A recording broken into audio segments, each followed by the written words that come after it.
How's it going, everybody? It's Wizard number 24, Oaty's Racing Group.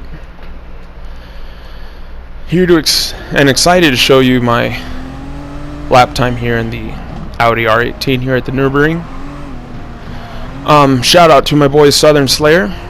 Ran a 5:21 in the daily race, and I saw this in our group chat, and I thought, dude, I have to beat this time. It's remarkably fast. I think he finished second in that race, but this was my attempt to replicate the same feat. Now, you may have to excuse the audio if there's... It's a work in progress, but hopefully there's a lot more of this to come, a lot more content. So yeah, this is the beginning of a new wave for Wizard, and man, that's breakneck speed. It was so hard. It took me about 2 hours just to do a lap time at this pace without going off, and as you'll see, I did go off a couple times, but luckily there was damage control. I believe right here. This straightaway is just right here. Once you hit it, just shoots your car right. You have to be all the way to the left. Once you hit that brakes, the banking, that just the curvature of that straightaway right there sends you driver's right. Other than that, though, we stuck that pretty well. I believe I always considered that section of the Nurbürgring from the start line to around right here as one section. It's really hard to remain focused, concentrated, and remember each turn at the Nurbürgring, so you have to kind of block off certain sections of track just to help mentally prepare yourselves for the turn ahead. Braking points, road banking, there's so many variables at this track that you have to do what you can as a driver just to give yourself the best approach, the best mindset, the best attack. So here we're staying left, I'm trying to stay, or right I mean, and there's a huge bump there. You have to stay to the right of that. If not, you will wreck. You will be in the guardrail, or you'll light up the rears. This turn 2 is super late apex, but Reed nailed it.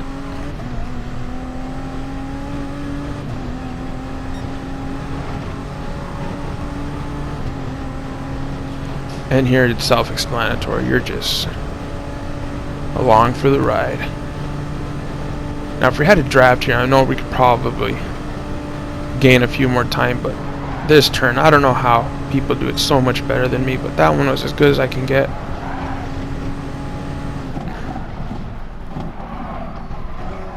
And this is another section of the track, so mentally I'll stop here as like a section 2, and now this is where I mentally zone in. This is my favorite portion of the track right here. Just rip it, gun it, shoot it. I consider this whole last part until that long straightaway, section 3. And this is my favorite part. And this is all by memory and feel, just knowing the track, the bumps, the curves, when to brake, when to gas, when to anticipate the next turn, because it's all... You can't prepare yourself. You need to be a turn or two before prepped mentally before you actually attack it with the car, or else you won't hit it with any accuracy. It's just too fast. So that was pretty good. We stayed tight right on the curb. A little off. We got the power down. Right here it's a little sketch, really. Just very unbalanced with the cars. Too many left-right. Elevation changes right there just on that straight. Oh, we went off. Yeah, probably just lack of concentration there for a second. Oops. So yeah, I'll consider this part, excuse me, I need some more coffee, the end of that third section for me. And then this is just gun-ho to the finish line. Or you could just play chicken. in this last turn, because it really challenges your testosterone level here. How far you want to go before hitting the brakes. And I think I had a cautious approach here. And it's really hard too, because you can't straight line your braking. There's a small kink before the final 90 right.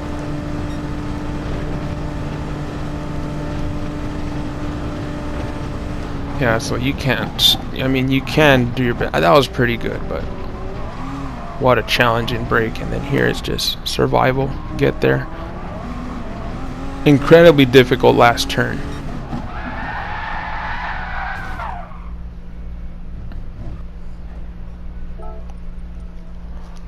So not bad, 5:18. I'm not complaining with that. That is a fast lap. That's a good lap. So yeah, let's see.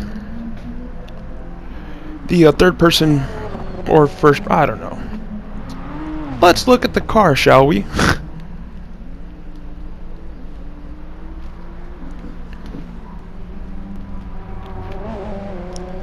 I have to say I do not own this livery. It was copy and pasted onto my car ahead of our team race.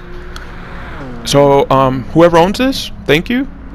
You have a beautiful car, and hopefully I'm representing it well.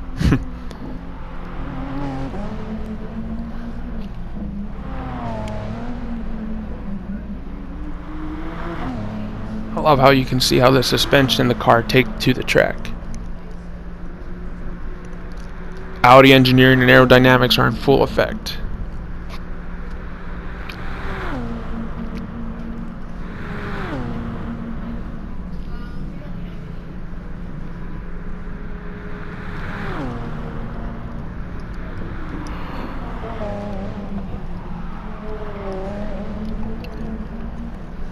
Decent. I say we probably could have gone maybe half a second to a second faster in that stint, or in that section.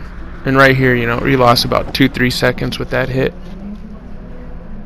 possibly more. So there's time, there is a lot of time to be gained, but I didn't feel like investing more than 2 hours into this, to be honest. But it was fun. It is fun to challenge yourself with something so fast and to be precise with it, because the Nurbürgring is no joke. You could just see how each bump affects the car. It kicks it left, kicks it right. You have to really be on it, ready to apply brake pressure when necessary, or throttle input if you need to accelerate out of a mistake or a turn.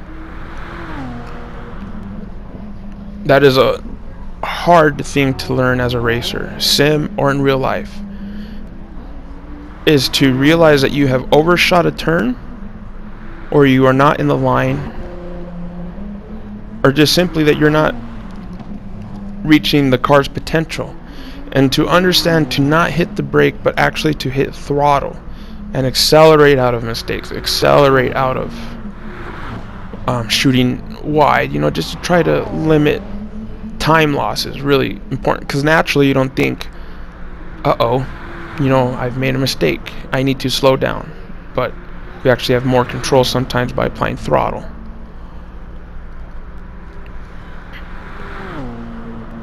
In a sense, you kind of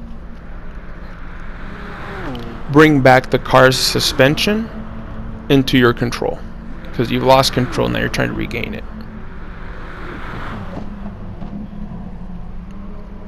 Overall, that was decent. No, I don't say that.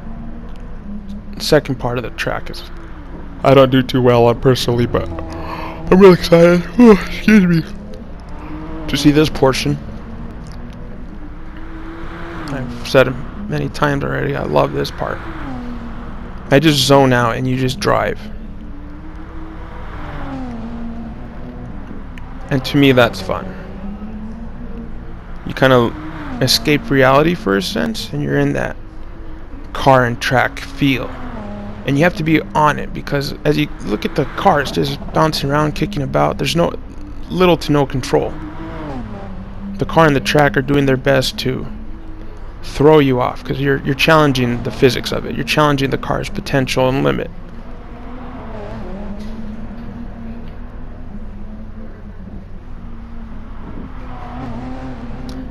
I'd say there's like 2 seconds loss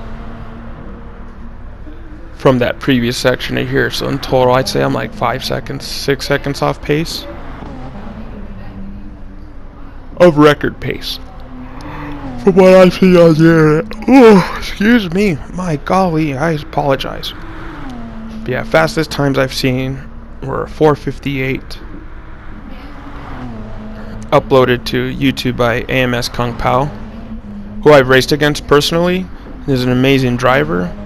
We've had our run-ins too, where I've been wrecked too, but it's all fair game. It's all racing. He's a hell of a driver, and to pull off a sub 5-minute lap here is ridiculous. And it has to be given credit. Respect is given where respect is earned. And although you're my rival, AMS and ORG have our history as fighting to be the top team in Gran Turismo. I respect that you have the lap time for me to beat. Now I will say though, I'm probably 8 to 10 seconds off on this lap from my what I would consider 100% pace on track for car and my setup and track conditions, etc. I think my optimal lap would be between a 5:08 to a 5:12 range. Now I'm just being silly with the car. But yeah, I'm proud of a 5:18. There's more time to be gained, but I wanted to show you this just so it's out there. And more content like this will be following, so hit that subscribe button, like the video. ORG number 24 Wizard signing off. Peace and love, skins.